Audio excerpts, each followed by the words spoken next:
Plant से निकलने वाला कचरा प्लांट्स के लिए बहुत फ़ायदेमंद होता है। कचरा नहीं, इसको काला सोना कहना चाहिए क्योंकि ये बेशकीमती है। आदाब हर्ज़े फ्रेंड, मैं हूँ Shabnoor Ali. Welcome to my channel. हर बदलते मौसम के साथ प्लांट्स अपनी पत्तियों को ड्रॉप कर देते हैं। जो पुरानी पत्तियाँ होती हैं वो गिर जाती हैं और गमलों के किनारे किनारे पानी डालने से ड्रेनेज होल से मिट्टी भी आती रहती है।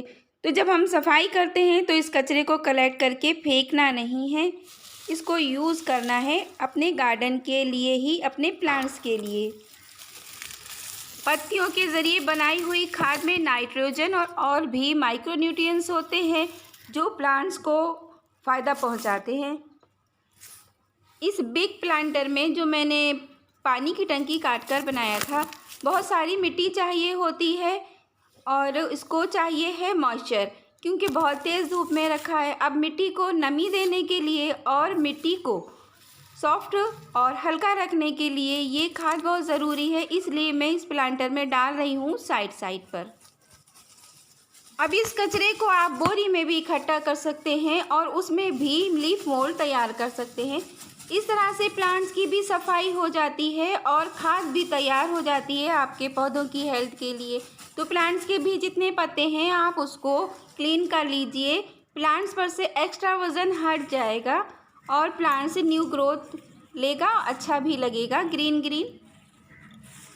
अब जिन सूखे पत्तों को मैं बड़ी क्यारी में या कंटेनर में डालती हूँ, शहरों में मिट्टी तो बहुत कम मिलती है, बहुत मुश्किल से मिलती है।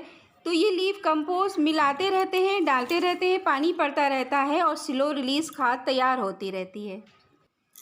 और ये पत्ते, सूखे हुए पत्ते इन्फेक्टेड नहीं करते हैं मिट्टी को, क्योंकि धूप इतनी तेज़ पड़ रही है। अब इस कंटेनर के अगर हम किनारे किनारे डाल देते हैं तो जड़ के पास नहीं डालते हैं, किनारे पर डालते हैं, ऊपर से थोड़ी थोड़ी मिट्टी डालते हैं।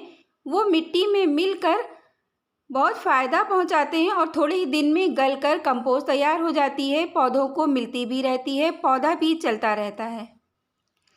और इन सूखे हुए पत्तों से मल्चिंग का भी पूरा इस्तेमाल हो जाता है। अगर हम मिट्टी को मल्च करके रखते हैं, छुपा कर रखते हैं, तो बारिश का पानी इस पर पड़ता है तो ड्रेन तो हो ही जाता है। गर्मी में धूप मिट्टी को नहीं लगती है, ह्यूमिडिटी बनी रहती है, प्लांट्स को मिलती रहती है।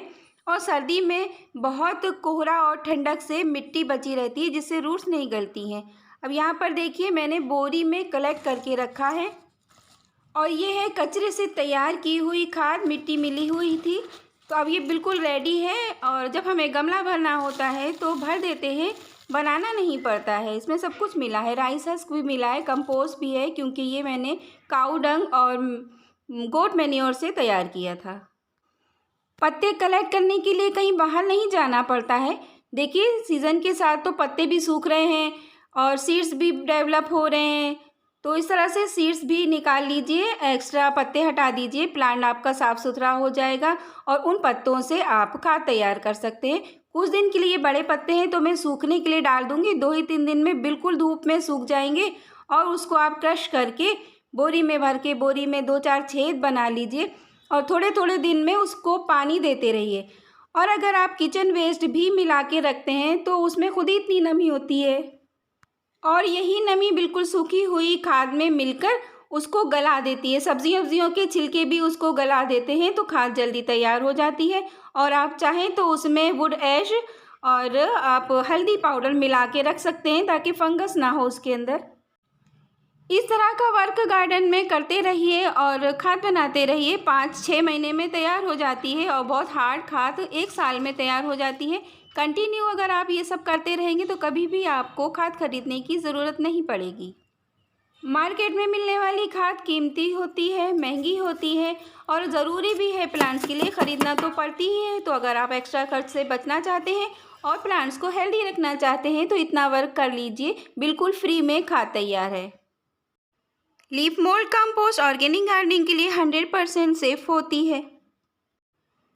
बोरी में बना रहे हैं खाद तो उसको सेमी शेड में रखिए, वहाँ अच्छे से तैयार हो जाती है। रात हो गई है, शाम के टाइम पानी ही डालने आई थी और खाद बनाने में लग गई।